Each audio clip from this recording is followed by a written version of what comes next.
Bismillahirrahmanirrahim. Assalamualaikum warahmatullahi wabarakatuh. Saudara sekalian dimanapun berada, besar harapan saya saudara tetap dalam keadaan sehat. Video learning kali ini akan membahas masih dengan siklus akuntansi perusahaan dagang, yaitu tentang posting dan penyusunan daftar saldo.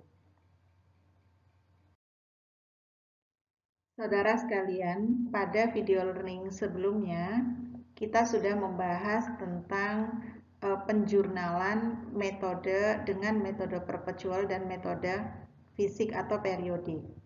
Nah, di sini saya sajikan kembali ringkasan jurnal dengan metode perpetual dan metode periodik. Di sini kita lihat ada 9 jurnal ya, masing-masing untuk tanggal 2, tanggal 4, tanggal 5, tanggal 8, tanggal 11, tanggal 15, tanggal 18, tanggal 20, dan tanggal 23. Yang sekarang kita lihat adalah ringkasan jurnal untuk metode perpetual. Nah, setelah dari jurnal ini yang kita lakukan adalah membuat buku besar. Jadi posting dari jurnal ke buku besar. Saudara, untuk mekanisme posting sudah pernah saya sampaikan di video learning tentang siklus untuk perusahaan jasa, sehingga di sini saya tidak menyampaikan lagi secara detail bagaimana mekanisme melakukan posting dari jurnal ke buku besar. Nah, saudara, apabila Anda melakukan proses posting dengan benar, maka nanti bisa tampak di sini ya di buku besar untuk metode perpetual. Kas ada 93.600, kemudian barang dagangan ada 126.600, lalu utang dagang ada 20.000 di kredit ya, tadi kas ada di debit, kemudian barang dagangan juga karena merupakan bagian dari aset lancar juga di debit, kemudian piutang dagang ada 28.000 juga di debit.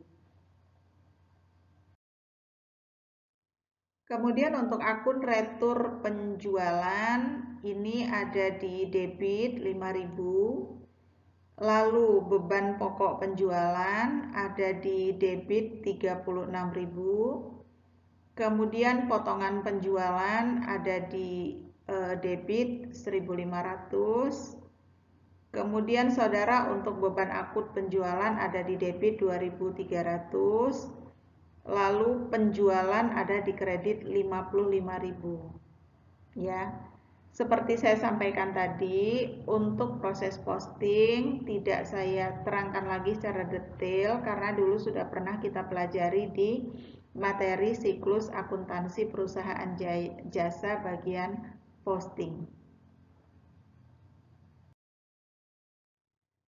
Saudara, di samping mekanisme posting seperti yang tadi sudah digambarkan, sebetulnya juga saudara bisa melakukan proses posting dengan cara yang lebih sederhana menggunakan akun T seperti ini ya. Maka di sini saya katakan sebagai alternatif ya. Alternatif buku besar metode perpetual.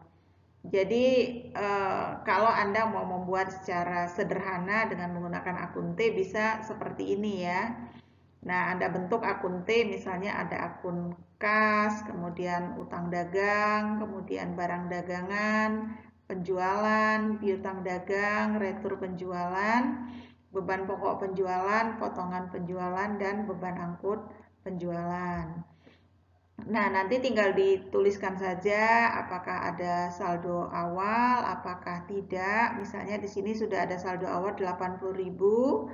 Kemudian ketika kas itu ada di kredit ya tinggal letakkan di kreditnya. Kemudian kalau ada di debit taruh lagi di debitnya sehingga nanti saldo akhirnya itu akan ketahuannya di belakangan ya, belakangan. Jadi selisih antara jumlah debit dengan jumlah kredit ya. Apabila misalnya kayak kas ini kan jumlah debitnya lebih besar daripada jumlah yang dikredit, berarti saldo kas itu ada di debit.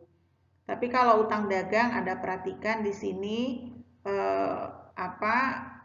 sisi kreditnya lebih tinggi daripada sisi debitnya, berarti saldo akhirnya itu ada di kredit ya.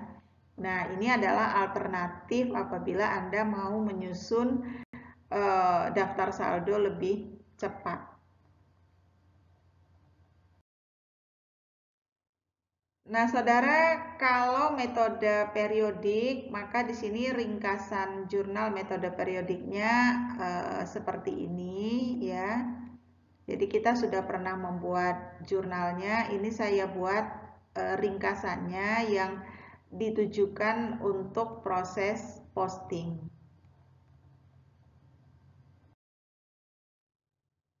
Nah, setelah jurnal tadi, kemudian kalau kita lakukan posting ke buku besar dengan metode periodik menggunakan akun T, maka saldo akhir kas adalah 93.600,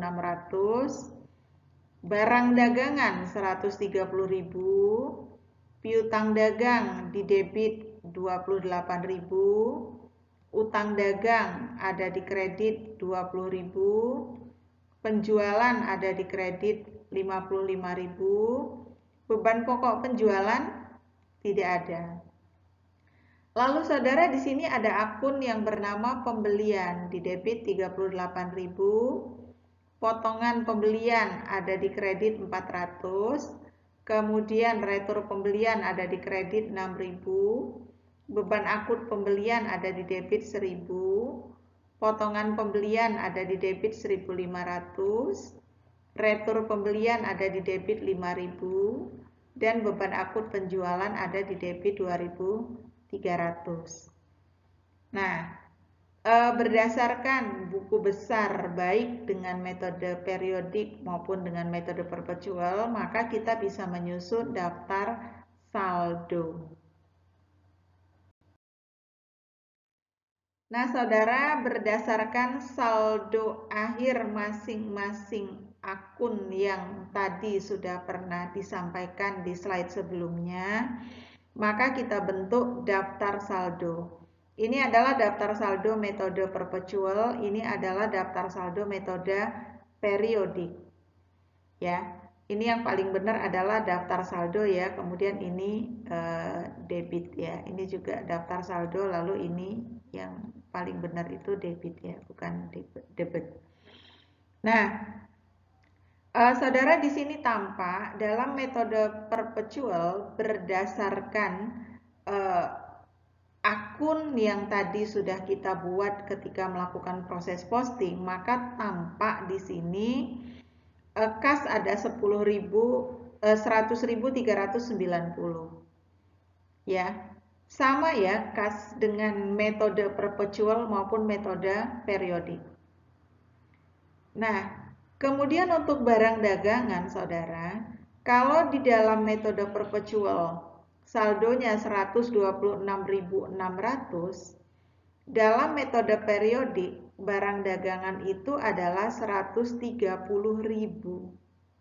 Ternyata berbeda ya antara metode periodik dengan metode perpetual.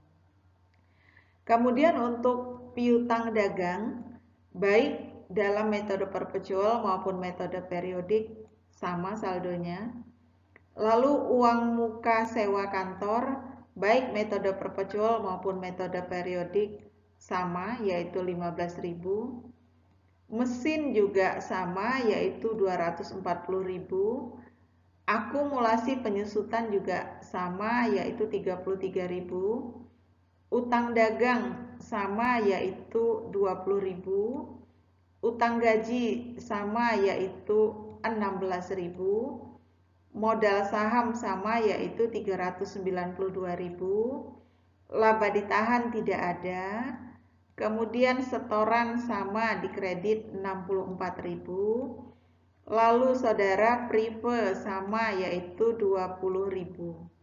Nah, Perbedaannya kita sudah mulai bisa lihat dalam metode periodik ada akun pembelian. Nah, di sini ada akun pembelian. Kemudian juga ada akun potongan pembelian. Akun pembelian dan akun potongan pembelian itu tidak ada di dalam metode perpetual. Kemudian juga di sini ada akun retur pembelian. Tidak ada di dalam metode perpetual. Kemudian ada akun beban angkut pembelian. Tidak ada juga di dalam metode perpetual. Jadi bisa kita lihat perbedaan antara metode perpetual dengan metode periodik. Yang pertama yaitu dari akun barang dagangan ini. Yang kedua dari akun-akun yang berhubungan dengan pembelian ini, yaitu di dalam metode perpetual tidak ada akun pembelian, potongan pembelian, retur pembelian maupun beban angkut pembelian. Nah, kemudian untuk akun penjualan sama yaitu 62.000. Kemudian untuk akun potongan penjualan sama ada yaitu 1.710. Lalu retur penjualan yaitu di sini ada 5.000. Nah, kalau kita perhatikan lalu untuk beban pokok penjualan. Saudara, di dalam metode perpetual di sini ada akun beban pokok penjualan atau harga pokok penjualan 36.000. Sedangkan di dalam metode periodik itu beban pokok penjualannya masih 0. Ya. Nah, untuk akun yang lain yaitu beban sewa kantor ini sama, kemudian beban penyusutan mesin juga sama, juga beban angkut penjualan sama. Sehingga saudara bisa tampak ya di sini untuk metode perpetual dan metode periodik perbedaannya adalah pada akun barang dagangan, pembelian, potongan pembelian, retur pembelian, beban angkut pembelian, dan beban pokok penjualan. Saudara sekalian, akun-akun ini memang pada saat kita menyusun daftar saldo sebelum penyesuaian dia berbeda. Tapi perbedaan isi dan saldo akun dalam daftar saldo metode perpetual maupun metode periodik ini akan hilang setelah dibuat jurnal penyesuaian. Ya, nanti akan ada jurnal penyesuaian sama juga dengan metode dengan siklus akuntansi perusahaan jasa itu ada worksheetnya atau kertas kerja. Nah, nanti setelah dibuat kertas kerja baik dalam metode perpetual maupun metode periodik pada akhirnya sama hasilnya. Ya. Nah, insya Allah saudara kita akan menyusun kertas kerja dan laporan pada video learning atau pertemuan setelah ini. Saudara, demikian yang dapat saya sampaikan. Seperti harapan saya di awal tadi, semoga saudara tetap dalam keadaan sehat, tetap semangat. Jangan lupa selalu dibaca bukunya, banyak berlatih ya. Semoga Anda semua tetap dalam lindungan Allah. Sekian, wassalamualaikum warahmatullahi wabarakatuh.